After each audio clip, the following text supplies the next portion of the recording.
bus, supir truk kena, pengemudi ojek, petugas parkir, para pengrajin, pedagang kecil, pelaku usaha mikro, dan masih banyak lagi.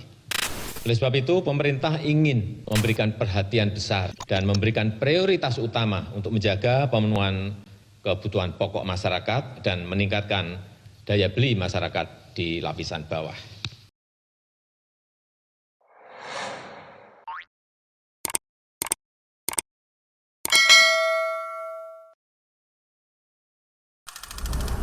Saya tadi pagi sudah mendapatkan laporan dari Pak Menko PMK mengenai PKH, paket sembako, bansos tunai, BLT, dana desa sudah berjalan, tetapi saya minta.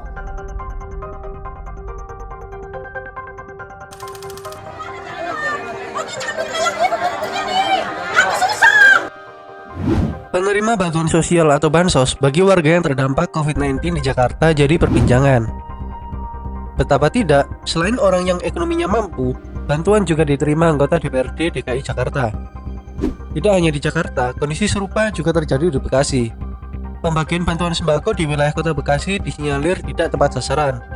Salah satu yang namanya masuk daftar penerima bansos adalah Sekretaris Komisi E DPRD DKI Jakarta, Joni Simanjuntak.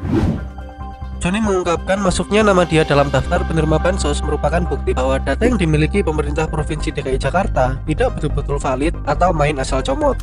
Nah, yang bisa saya baca dari sini adalah bahwa Pemprov ketika mencuplik nama-nama yang akan menerima bantuan sosial tersebut adalah orang-orang yang menurut saya banyak yang tidak sepatutnya menerima itu.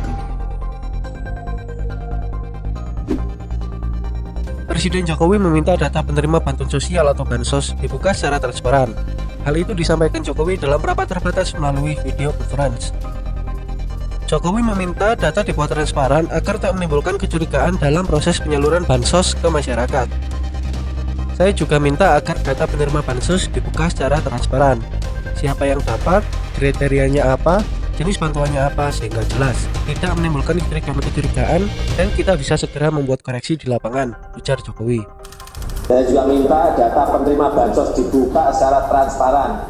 Siapa yang dapat, kriterianya apa, jenis bantuannya apa, sehingga jelas tidak menimbulkan kecurigaan dan kita bisa melakukan segera koreksi di lapangan. Ia juga meminta jajarannya di tingkat pusat terus berkoordinasi dengan pemerintah daerah mulai dari provinsi hingga tingkat desa dalam proses penyaluran bansos.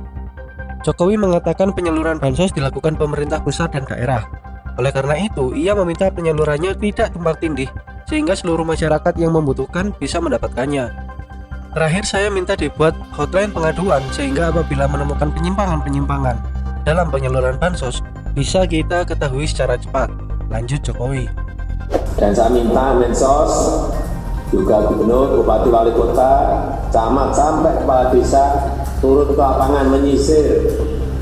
Yang terakhir, saya minta dibuat hotline untuk pengaduan sehingga apabila menemukan penyimpangan-penyimpangan kita bisa ketahui secara cepat. Saya rasa itu sebagai pengantar yang bisa saya sampaikan. Sebelumnya, Menteri Koordinator Bidang Pembangunan Manusia dan Kebudayaan PMK, Muhadjir Effendi, mengakui ada permasalahan di dalam proses penyaluran bansos. Ia meminta masyarakat sabar apabila masih ada kendala di lapangan saat penyaluran bantuan sosial atau bansos. Ia mengatakan pemerintah telah berusaha keras untuk memberikan bansos-bansos tersebut tepat sasaran dan merata.